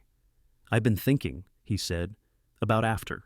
When Victor is dealt with, there might not be an after. But if there is, what do you want? Ekaterina turned their joined hands over, studying them like they held answers. I want to wake up without checking the locks 3 times. I want to teach Sophie to dance without scanning the room for exits. I want to love you without wondering if it will get you killed. You love me? She looked at him, and in her eyes was exhaustion and fear and something else. Something that looked like hope trying not to die. I love the way you stood in that hospital corridor, lost but still standing. I love how you read Sophie the same story 17 times without complaining. I love that you gave up an empire for a chance at a real family. Yes, Marcus, I love you, and that terrifies me more than Victor ever could. He pulled her closer, and she came willingly, fitting against him like she belonged there. They sat in silence, watching the stars, pretending tomorrow wasn't coming. But tomorrow always comes. James called at dawn. Movement in Seattle. 3 more men arrived last night. Different crew. These aren't surveillance. These are hunters. How long? Marcus asked. Days, maybe less. They're checking every contact she's ever had. They'll find the connection to you eventually. Marcus found Ekaterina already awake, sitting in Sophie's room, watching her sleep. "You heard?" he asked. She nodded. "I should run, lead them away." "No, Marcus, we do this together, or not at all. You don't understand what you're risking." "Don't I? I'm risking Sophie, you, everything that matters. But running isn't living, Ekaterina. It's just delayed dying." She stood, moved to the window where dawn was painting the forest gold. "There's something else, something I haven't told you." Marcus waited. "I have evidence, against Victor, recordings, documents, proof of his crimes, enough to destroy him, but also enough to start a war with his associates. I've been carrying it for 3 years, afraid to use it because the moment I do, he'll know exactly where I am." "Where is it?" "Safety deposit box in Vancouver, under another name."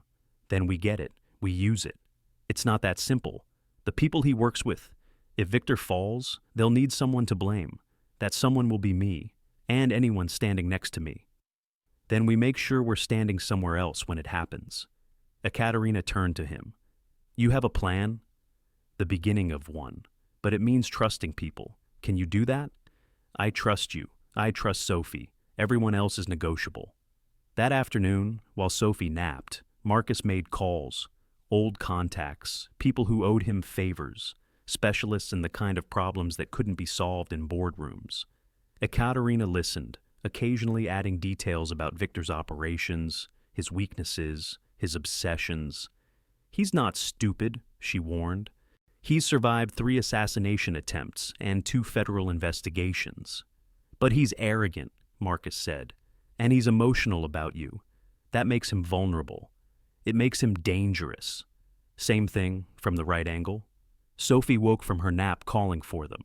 They found her in the living room, drawing, not black this time. Explosions of color that looked like fireworks or flowers or both. "What are you drawing, little bird?" Ekaterina asked. "Our new house," Sophie said. "After the bad stuff goes away. See? This is you and Daddy and me and First Mommy, watching from the clouds. And this is a garden where we grow magic soup vegetables. And this is where we teach other kids to dance." Marcus and Ekaterina exchanged glances. Even Sophie knew the bad stuff was coming. "That's beautiful," Marcus said. "Should we put it on the refrigerator?" "No," Sophie said seriously. "We save it for after, for when we need to remember what we're fighting for." Sometimes, Marcus thought, children understood more than adults ever could. That evening, Mrs. Volkov called. Her voice was weaker, the cancer advancing despite treatments. "Katya," she wheezed over speakerphone. "My son knows about the child, about the American's daughter." Ekaterina went rigid. "How?" "Someone at the hospital. Money changed hands. He knows she calls you Mama." The words fell like bombs in the quiet cabin. "How long?" Ekaterina asked. "Tomorrow, maybe tonight. He's coming himself. He wants to see your face when he takes everything again." After the call, Ekaterina stood perfectly still in the center of the room, like she was afraid movement would shatter her. "We leave now," Marcus said. "James can have extraction ready in an hour." "No," Ekaterina said. "Running makes Sophie a permanent target. This ends now." "Ekaterina!" "I won't let her live looking over her shoulder. I won't let her be Emma." She went to her bag, pulled out a phone Marcus had never seen before. She dialed a number from memory. "Victor," she said in Russian. Marcus understood enough to follow. "Yes, it's me. I know you're coming." "No, I'm not running anymore. The marina, midnight, just you and me. Yes, I know what happens if I don't come." She hung up. "What did you just do?" Marcus demanded. "What I should have done 3 years ago. I'm ending it. He'll kill you. Maybe, probably, but at least Sophie will be free." "No." Marcus grabbed her shoulders. "We do this smart, together." "There is no together with Victor. There's just who dies first. Then we make sure it's him." Ekaterina looked at him with eyes that had given up. "You can't kill someone like Victor. He's a force of nature. He's gravity. You can't fight gravity." "No," Marcus agreed, "but you can redirect it." He called James. "Change of plans. We're going on offense." While James coordinated with his team, Ekaterina sat with Sophie, braiding her hair with infinite patience. Sophie chatted about everything and nothing, the berries they'd picked, the rabbit she'd seen, how Mr. Buttons needed a bath. "Mama Katya?" Sophie said suddenly. "Are you scared?" Ekaterina's hands stilled. "Yes, little bird, very scared. But you're staying?" "Yes." "That's what brave is, right? Being scared but staying." "Who told you that?" "First Mommy, in my dreams. She says you're brave. She says to tell you thank you." Ekaterina had to turn away, ostensibly to get another hair tie, really to hide her tears. As night fell, Marcus stood with Ekaterina in their room. She was dressed in black, looking like the dancer she used to be, all elegant lines and controlled power. "If this goes wrong," she started, "it won't. But if it does, tell Sophie I loved her. Tell her it wasn't her fault. Tell her—" Marcus kissed her, cutting off the words. When they separated, he held her face in his hands. "Tell her yourself, tomorrow, when this is over. You have too much faith in happy endings. No, I have faith in you, in us, in the family we're building from broken pieces. Broken pieces don't always fit back together." "No," Marcus agreed, "but sometimes they make something new, something stronger." James knocked. "It's time." They went to Sophie's room one last time. She was sleeping, Mr. Buttons clutched tight, her face peaceful. On her nightstand lay the picture of their future house, carefully folded, waiting for after. "Whatever happens," Ekaterina whispered, "she's worth it." "You both are," Marcus replied. They left through separate doors, Ekaterina to face her past, Marcus to secure their future. The night was clear and cold, stars watching like witnesses. Somewhere in Seattle, Viktor Volkov was preparing to reclaim what he thought was his. He had no idea that the woman he'd broken had been reforged into something else, something harder, something with more to protect than just herself. The scared dancer was gone. In her place stood a mother, a fighter, a woman who'd learned that sometimes the only way to stop running was to turn and face the monster, even if it meant dancing one last time in the dark. The cabin fell silent, save for Sophie's quiet breathing and the ticking of a clock counting down to midnight, to endings, to beginnings, to the moment when everything would change, one way or another. In her sleep, Sophie whispered something in Russian, a prayer perhaps, or a promise, or just a little girl dreaming of a house where magic soup grew in the garden and everyone stayed forever. Ixtau. The Shilshole Bay Marina at midnight looked like a graveyard of sleeping boats. Masts pierced the darkness like skeletal fingers, and the water lapped against hulls with the sound of whispered secrets. Ekaterina stood at the end of Pier 7, where Victor had proposed to her 8 years ago. He always had a flair for the dramatic. She felt him before she saw him. That particular disturbance in the air that Victor created, like atmospheric pressure dropping before a storm. He emerged from the shadows, still devastatingly handsome in the way that predators often are. His suit probably cost more than most people's cars, his shoes clicking against the wooden pier like a countdown. "Katya," he said, his voice carrying that familiar mix of possession and disappointment. "You look tired. America doesn't suit you." "Victor." She didn't move, didn't flinch. 3 years of running had taught her that showing fear to Victor was like bleeding in shark-infested water. He stopped 10 feet away, studying her. Behind him, she could sense his men, at least 4, probably more, but that was expected. Victor never played fair.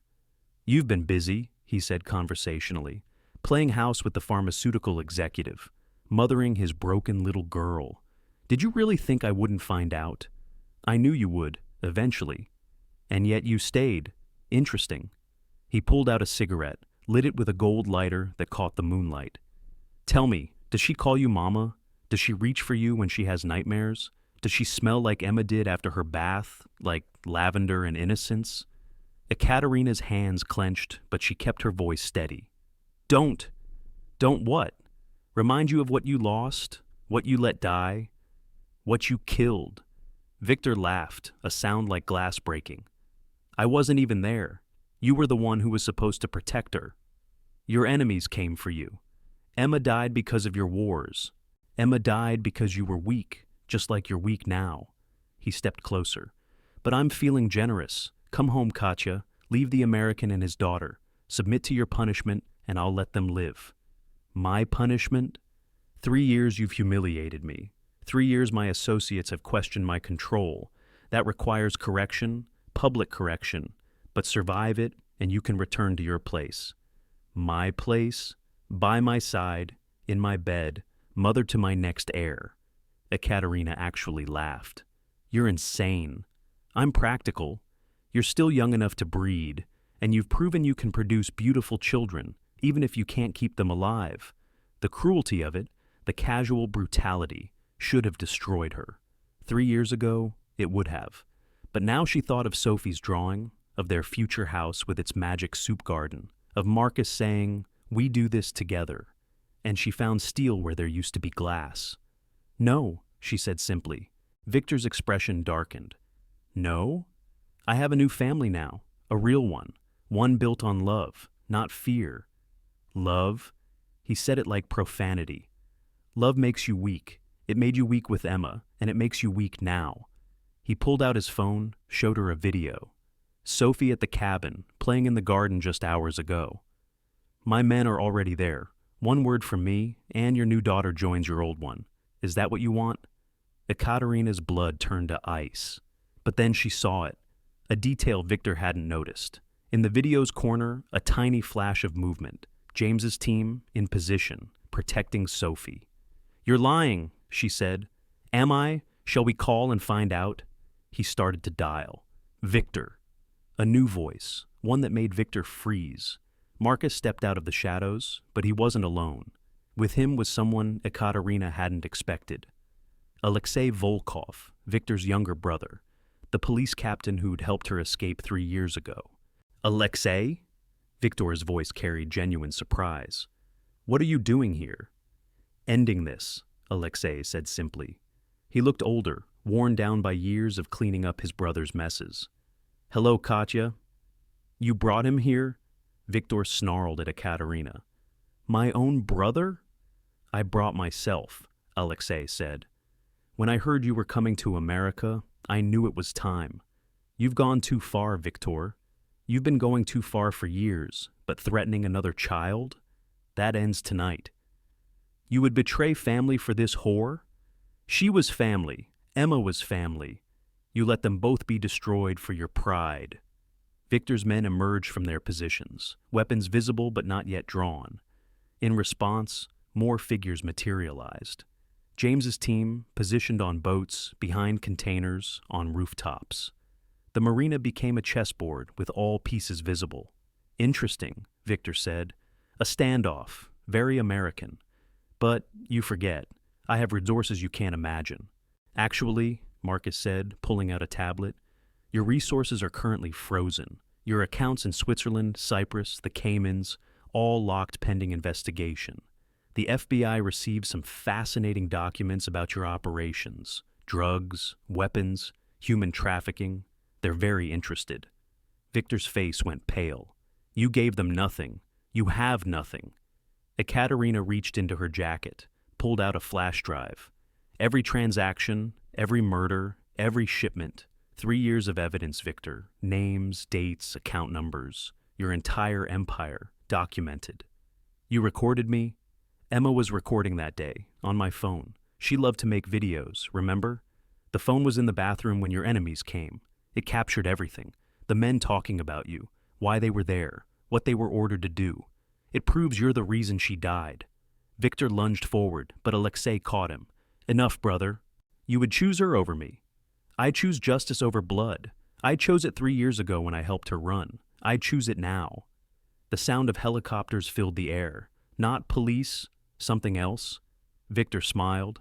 "You think you've won? My associates are already moving. If I don't return, if I'm arrested, they'll hunt all of you. The American, his daughter, even you, Alexei. You'll all be dead within a month." "No," a new voice said. An elderly woman stepped into the light, supported by a walker but standing straight. Mrs. Volkov, Victor's mother. "Mama?" Victor's voice cracked, showing the child he'd once been. "You're supposed to be in the hospital. I discharged myself to do what I should have done years ago." She pulled out a phone, dialed a number. spoke in rapid Russian to someone on the other end. When she hung up, she looked at her son with eyes full of sorrow and resolve.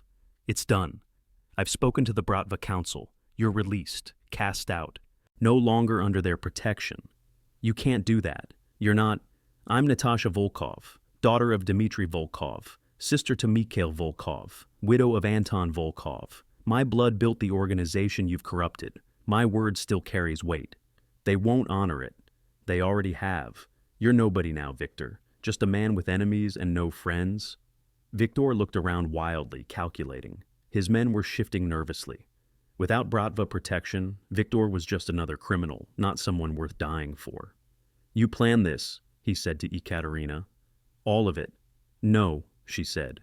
I planned to die tonight, to let you kill me so Sophie would be safe. But Marcus had a different plan, a better one. See, Victor, you were right.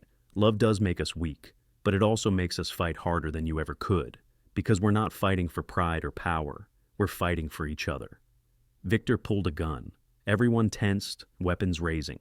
But he didn't point it at Ekaterina. He pointed it at himself, pressed it under his chin. Victor, no, his mother cried. Why not? He asked. You've taken everything, my empire, my protection, my family. What's left? Life, Ekaterina said quietly. Just life. It's enough, if you let it be. You would know about that? You who let our daughter die? I live with that every day, but I also live with this, Sophie's laugh, Marcus's terrible coffee, teaching little girls to dance. Tiny moments that somehow add up to something worth saving. You could have that too, Victor. You could choose to be more than your worst moment. Victor laughed bitterly.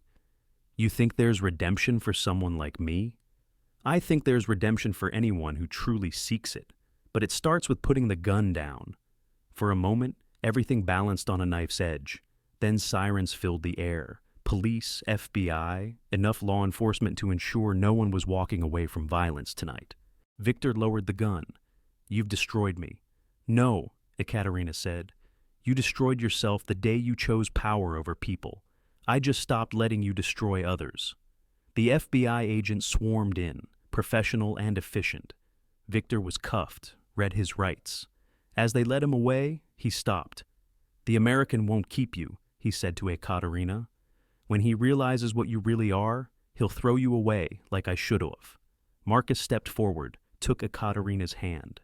I know exactly what she is. She's a survivor, a mother, the woman who brought my daughter back to life, the woman I love. Victor spit at their feet, but the agents pulled him away before he could say more. As the chaos of arrests and procedures swirled around them, Ekaterina stood frozen, unable to process that it was over.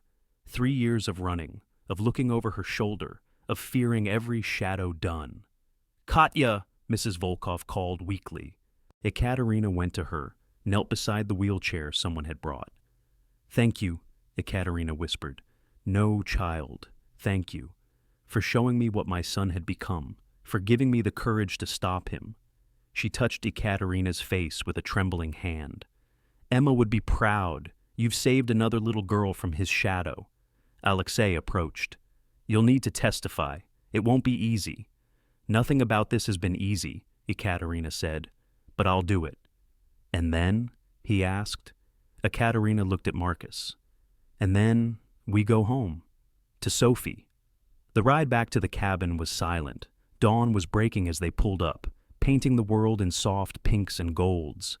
James met them at the door. Sophie? Marcus asked. Sleeping.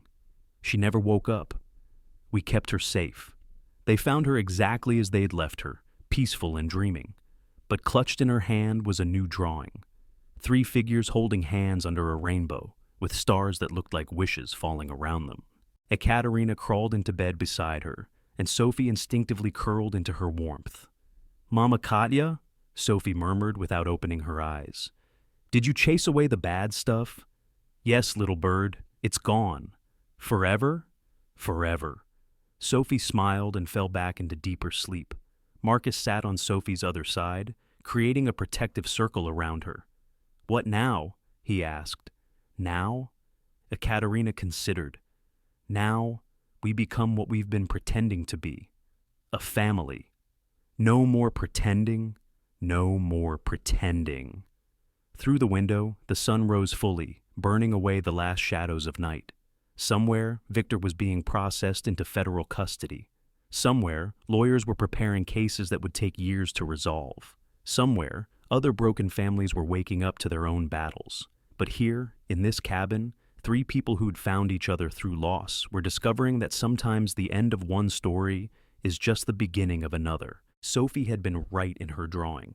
Their house would have a magic soup garden, but more than that, it would have love, real love, the kind that faces down monsters and wins, not through violence, but through the simple act of choosing to stay. "I love you," Marcus said to Ekaterina over Sophie's sleeping form. "I love you too," she replied. "Both of you." And for the first time in 3 years, Ekaterina Volkov dancer, mother, survivor, truly meant it. Not as performance or wish or hope, but as fact. Simple, complicated, terrifying, beautiful fact. Outside, birds began their morning songs, and the world continued turning, carrying them toward whatever came next. But for now, for this perfect moment, they were safe. They were together. They were home. Indo. 1 year later, the Chen Center for Dance and Healing stood where an old warehouse used to rot, its walls now made of glass that caught the morning light and threw rainbows across the polished floors. Today was opening day, and Sophie, now 5.5, stood at the entrance in her purple tutu, bouncing with excitement. "Mama Katya, look!" She pointed to the sign being unveiled. Underneath the center's name, in smaller letters, "In memory of Emma Volkova and Claire Chen, where broken hearts learn to dance again." Ekaterina touched the letters, spelling Emma's name, her eyes bright with tears. She would have loved this. Both of them would, Marcus said, adjusting his tie. He still looked uncomfortable in casual clothes, even after a year of being a full-time father instead of a CEO. Some habits died hard. The first families were already arriving, single parents with children who'd lost someone, kids who'd stopped talking or eating or smiling. They came tentatively, like approaching something that might disappear if they moved too fast. "Welcome," Sophie announced to each family, appointed herself as official greeter. "This is where we learn to make rainbows from broken things." A little boy, maybe 4, clung to his father's leg. "I don't know how to dance," he whispered. Sophie took his hand with the authority of someone who'd been there. "That's okay. Mama Katya says we don't dance perfect. We dance real." The first class was for the littlest ones. Ekaterina stood in the center of the room, no longer the prima ballerina of the Mariinsky, but something more. A woman who'd learned that the best performances happen off stage. "Today," she said to the circle of tiny faces, "we're going to learn the most important dance. It's called Still Here. It's for when you feel sad or scared or alone. You stand like this." She planted her feet firmly. "And you raise your arms like this," reaching toward the ceiling. "And you remind your body that you're still here, still standing, still brave." The children mimicked her, some wobbling, some crying, but all trying. Parents watched from the observation window, many crying themselves. Marcus found himself next to a woman whose son had been silent for 6 months since his mother's death. They watched as the boy slowly raised his arms, following Sophie's enthusiastic demonstration. "Your daughter seems happy," the woman said. "She is now. It took time and help." He nodded toward Ekaterina. Sometimes healing needs a guide who's walked the same dark paths. During lunch break, they gathered in Marcus's office, really just a converted storage room, because all the good spaces were for the children. The walls were covered with Sophie's drawings, a visual timeline of their year. The early ones still had traces of black, but gradually the colors had taken over until the recent ones exploded with joy. "Mrs. Volkov called," Ekaterina said, checking her phone. "She's stable. The new treatment is working."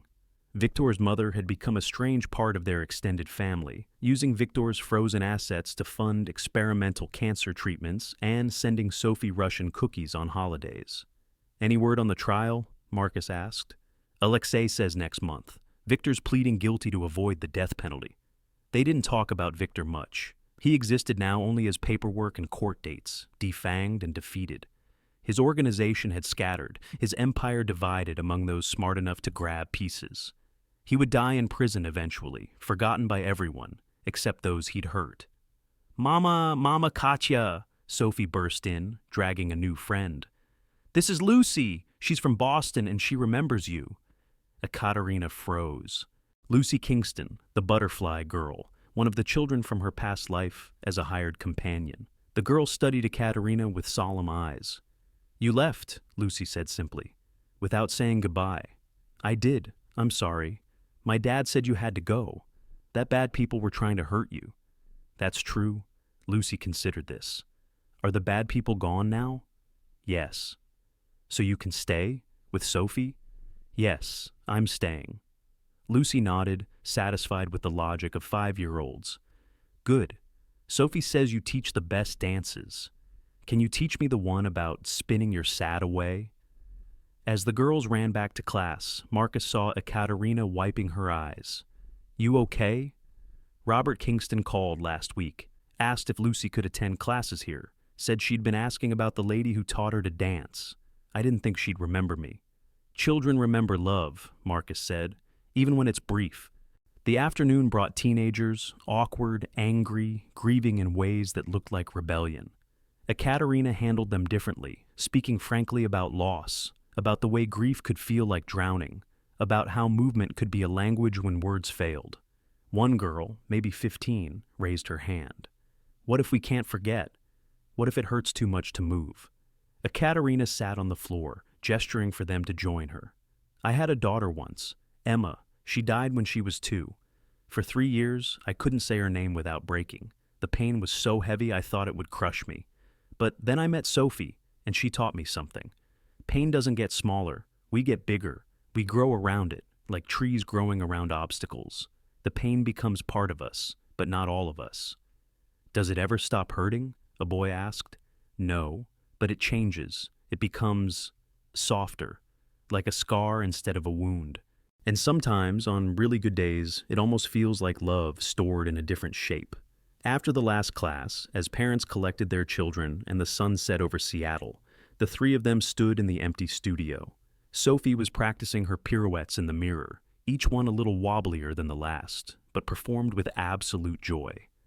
She's terrible, Ekaterina laughed. Technically speaking, her form is atrocious. But look how happy she is, Marcus said. That's what matters. That's what I forgot before. Dance isn't about perfection. It's about expression, about being fully present in your body even when your heart is broken. Sophie stopped spinning, dizzy and giggling. Can we go home? I'm hungry and Mr. Buttons is lonely. Home was still the penthouse, but transformed.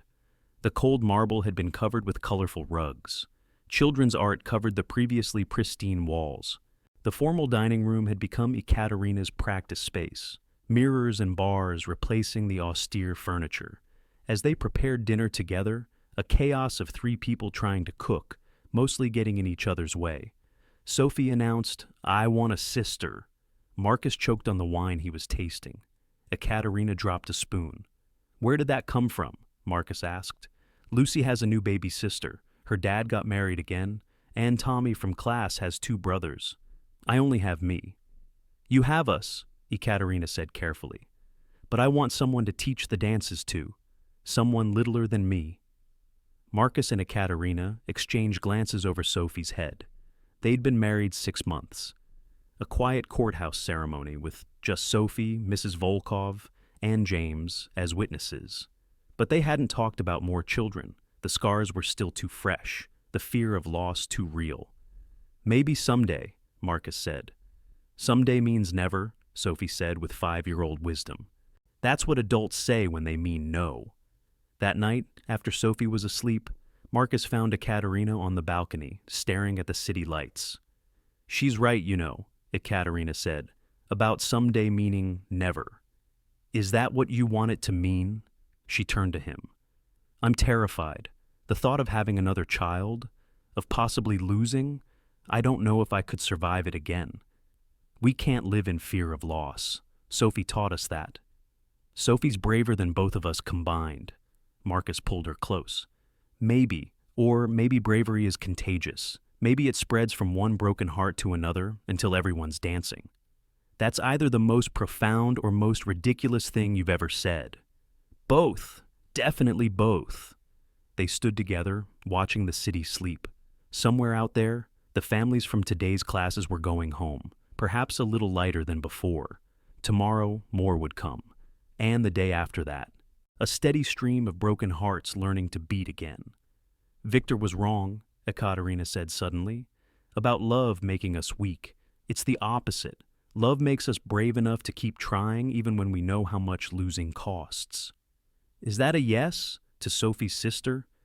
It's a maybe, a real maybe, not a someday maybe. I'll take it. Inside, Sophie coughed in her sleep, and both of them tensed, ready to run to her. But she settled, and they relaxed. They would always be like this. Hypervigilant, overprotective, ready to fight off any shadow that threatened their small, perfect world. But that was okay. That was the price of loving after loss. I have something to tell you, Ekaterina said. I've been accepted. Accepted? To the University of Washington, psychology program. I want to be a dance therapist, officially, with degrees and certifications and all of it. Marcus smiled. Following in Claire's footsteps, she'd be honored. I hope so. I like to think she's been guiding us all along, that she sent me to that hospital, to you and Sophie. Maybe she did. They went inside, checked on Sophie one more time, a ritual they'd probably never stop, and got ready for bed.